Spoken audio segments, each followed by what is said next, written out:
नमस्कार, मैं सौरभ खंडेलवाल, आंखों देखी न्यूज़ से। आज दिल्ली में धरना प्रदर्शन कर रहे छात्रों की मुलाकात करने का मौका मिला। उनकी परेशानी जानने के बाद ऐसा लगा जैसे पढ़ाई लिखाई करने के बाद भी कोई श्योरिटी नहीं है कि आप अपना खर्चा पानी बगैर किसी परेशानी के चला सकें। लिखाई पढ़ाई करने के बाद भी छात्रों को अपना हक मांगने के लिए अपना प्रदेश छोड़कर दिल्ली में धरना प्रदर्शन करना पड़े तो यह शर्म की बात है।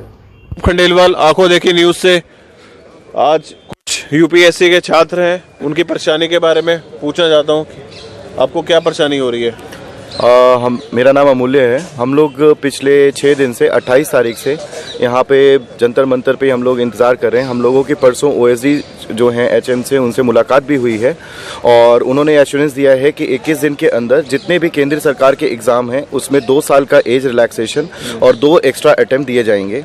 ठीक है, तो हम लोग उनका बस इंतज़ार कर रहे हैं इस चीज़ का कि वो चीज़ मतलब जो है हमें मिल जाए तो हम अपने घर वापस चले जाएँ।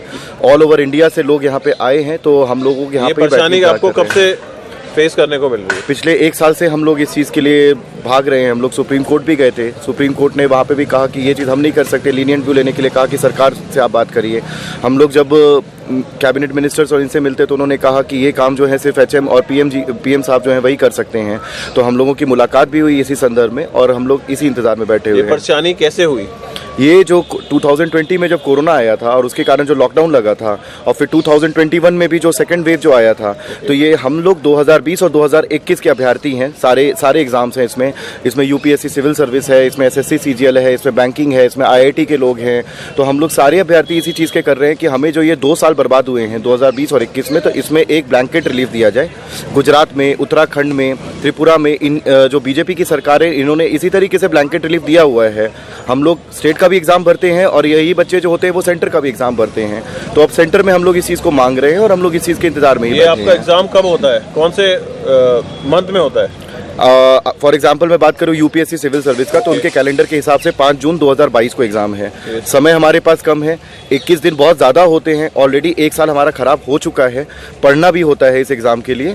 तो अभी 6 महीना बस बचेगा, तो 21 दिन और क्यों बर्बाद करना? ये काम तो 2 या 3 दिन में भी हो सकता है। यूपीएससी के अभ्यर्थियों या यूपीएससी और सारे सेंट्रल एग्जाम्स की तरफ से हम जो कोविड की लहर आई हुई है उसमें जो एग्जाम्स की तैयारी स्टूडेंट्स नहीं कर पाए हैं, जैसे मैं खुद कोविड के टाइम पे पेशेंट्स की सेवा कर रही थी, तो 12 से 16 घंटे हम लोगों ने पीपी किट पहन के पेशेंट्स को ट्रीट किया है। उस समय इतनी भयानक स्थिति थी कि वहाँ पे खुद हाथों से हमने डेड बॉडीज उठाई हुई है। तो उस समय अगर आप ये कहें कि पढ़ाई कर सकते थे या एग्जाम आप कैसे अच्छे से नहीं दे पाए, तो वो बहुत ही इररिलेवेंट से क्वेश्चन है। तो हम लोगों ने कैसे भी करके एग्जाम दिया, क्योंकि हम अपने एज लिमिट क्रॉस करने वाले थे, तो हमने एग्जाम तो दे दिया। काफ़ी सारे स्टूडेंट्स यहाँ पे हैं जो एग्जाम दे भी नहीं पाए। तो हम लोग ये चाहते हैं कि कोविड के कारण जो हमारा अटेम्प्ट खराब हो गया है वो हमें 2 अटेम्प्ट वापस कॉम्पनसेट करे सरकार। मोदी जी और अमित जी से आपकी क्या मांग है? क्या उनको आपको समस्याएं सुन रहे हैं या नहीं सुन रहे हैं? हमें यही लगता है जिस तरह से विलम्ब हो रहा है, 1 साल का विलम्ब किसी भी चीज में इतना होना नहीं चाहिए। अगर विलम्ब के साथ यदि कोई जस्टिस आता है तो उस जस्टिस का कोई मूल्य नहीं रह जाता है। 1 साल से ऊपर हो गया इस डिमांड को करते करते। 13 सत्याग्रह हम ऑलरेडी जंतर पे कर चुके हैं और अभी तक नहीं सुना गया। इससे हमें ऐसा लगता है कि ऊपर तक हमारी बात पहुंच ही नहीं रही है। तो हमारा माननीय, क्या रीजन लगता है आपको, आपकी बात क्यों नहीं पहुंच रही है ऊपर? काफी सारे रीजन हो सकते हैं। हमारे देश में काफी सारी बीच में विपदाएं हो सकती हैं कि ऊपर तक बात वहां तक नहीं पहुंच सकती है। बहुत सारे मुद्दे बीच में थे कि उन्हें लगा होगा कि ये मुद्दा कहीं बीच में दब गया है, तो हमें नहीं पता। इसीलिए छात्रों को यहाँ पर जंतर मंतर पे आना पड़ा है। तो हम चाहते हैं माननीय प्रधानमंत्री जी से और गृह मंत्रालय से कि वो हमारी बात सुने। हम कहाँ से आता है? मैं खुद मध्य प्रदेश से हूँ और यहाँ पे सारा साउथ इंडिया, यहाँ पे पूरे देश में के सभी तरफ से आए हैं। नॉर्थ ईस्ट से बच्चे आए हुए हैं, बिहार बच्चे हमारे साथ बैठे हुए हैं, जम्मू कश्मीर से लोग हैं यहाँ पे, चेन्नई, हैदराबाद, मुंबई, पूरे देश से यहाँ पे बच्चे आए हुए हैं। कब से आपको कुछ सपोर्ट लग रही है, नहीं लग रही है आपको? अभी तक तो नहीं लग रहा हमें परसों हम ओएसडी जी से मिले थे। हमें जो आश्वासन मिला वो बहुत ही बिल्कुल ऐसा पॉलिटिकल जैसे देते हैं कि 21 दिन में देखा जाएगा, तो इस तरह से नहीं चलता है। हम ऑलरेडी 1 साल हो चुका है और फिर से अगर 21 दिन का आश्वासन दिया जा रहा है, तो इसमें कोई तुक नहीं है। कौन बोल रहा है 21 दिन का? जो होम मिनिस्टर के ओएसडी हैं, उन्होंने कहा कि 21 दिन के बाद हम देखते हैं कि इसमें लीगल पॉसिबिलिटी क्या है, दिया जा सकता है कि नहीं दिया जा सकता है। तो इन सब बातों से हमने बहुत सारी ऐसे खोखली बातें ऑलरेडी सुनी हुई हैं। जेपी नड्डा सर से हम ऑलरेडी मिल चुके हैं, राजनाथ सिंह सर से हम 5 बार मिल चुके हैं।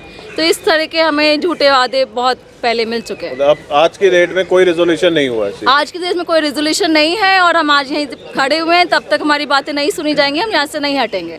चाहे आपको 1 साल लग जाए, 2 साल लग जाए, यहाँ पे इतना नहीं लगना चाहिए। हमारे देश में हमें लगता है सरकार बहुत संवेदनशील है, छात्रों की बात सुननी चाहिए और जल्द से जल्द, जितनी जल्दी हो सके, छात्रों को इसका जस्टिस मिलना चाहिए।